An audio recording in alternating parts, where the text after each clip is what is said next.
એકાદો પાપડ મોકલાવું મારા વાલા. તો આજે આપણે ફરીથી બ્લોગ લઈને આવ્યા છે વિથ ફેમિલી.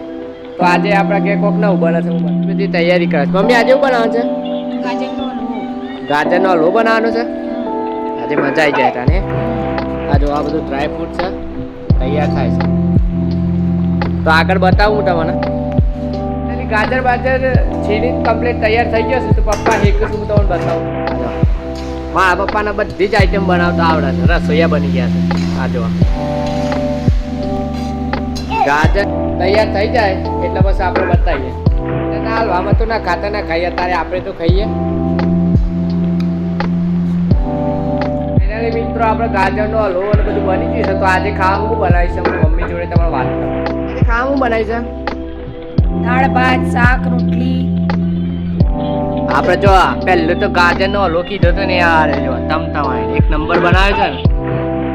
તમારા મોઢામાં પાણી આવી જાય. જો પછી આ દાળ ફ્રાય છે.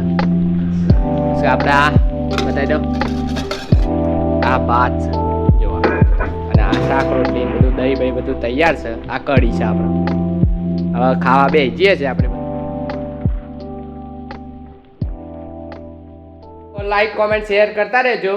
જય માતાજી. મળીએ બીજા વ્લોગમાં.